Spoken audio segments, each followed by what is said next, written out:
अस्सलाम वालेकुम।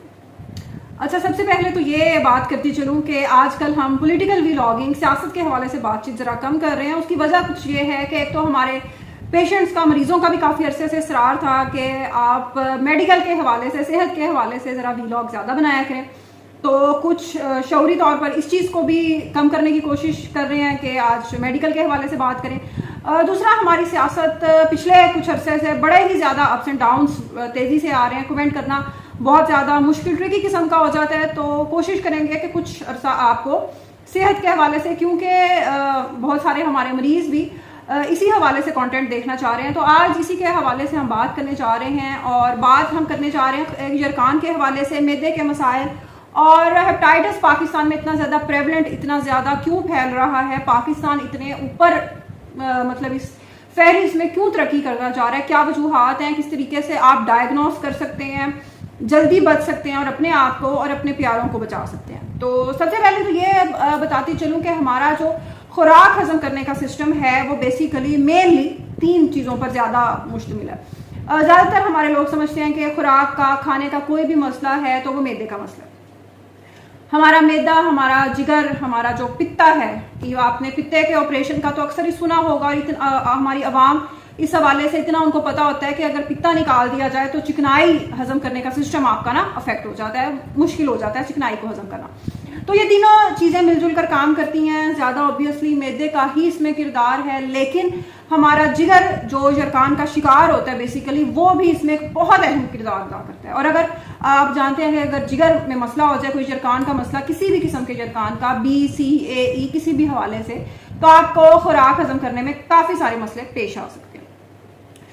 सबसे बड़ी वजह जो पाकिस्तान में ये यरकान बहुत तेज़ी से फैल रहा है, उसकी एक वजह बहुत बड़ी ये है कि पाकिस्तान में सफाई का ख्याल नहीं रखा जाता। हमारे जो हेपेटाइटिस A और E हैं, जो आमतौर पर आंखें पीले होने की शिकायत के साथ लोग आते हैं और खाना बिल्कुल भूख खत्म हो गई है, बच्चे बड़े भी, इवन बच्चों में ज़्यादा, क्योंकि स्कूल कॉलेज वगैरह में अक्सर पानी वाली जगह जितनी भी हैं तो वो बहुत ज़्यादा अफेक्टेड होती हैं, यानी उसमें वायरस ये बहुत ज़्यादा पाया जाता है। नीचे ज़ेर ज़मीन पानी भी बहुत सारी जगहों का अफेक्टेड है इसके हवाले से।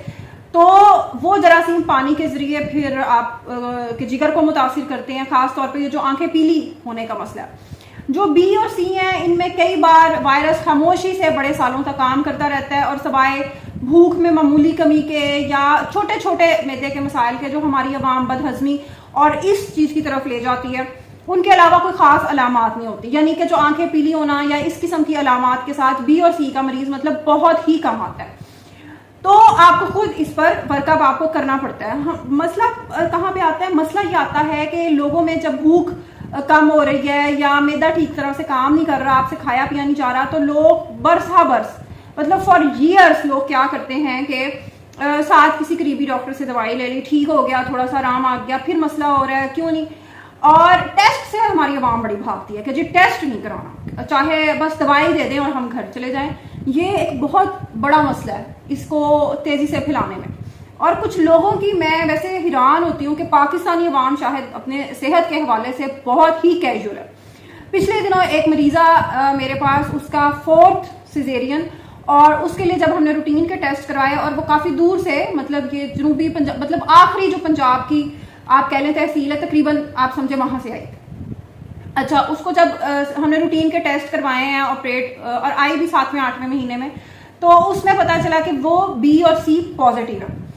अच्छा, जब उससे मैंने कहा कि तुमने क्या इलाज करवाया हुआ है, मतलब कि शायद ट्रीटमेंट करवाया हो और फिर भी मतलब पॉजिटिव, मतलब PCR तो जाहिर है हमने नहीं करवाया, हमने तो रूटीन का भी टेस्ट करवाया ना, एंटीजन एंटीबॉडी का। तो आप मुलाहिजा फरमाइए कि अटेंडेंट ने फरमाया जो उनके साथ थे कि हमने तो जी, ये तो पहले ऑपरेशन से हमें पता है, पहले ऑपरेशन से हमें पता है कि उसको यरकान है, और यरकान भी कौन सा खतरनाक जो किस्मों में शामिल होते हैं, B और C, जो आपके जिगर के कैंसर की तरफ भी आपको ले जाते हैं। वो जी हमने कहा कोई बात नहीं, बाद में इलाज, और चौथा बच्चा होने को आ गया, लेकिन इलाज हमने नहीं कराना। क्यों?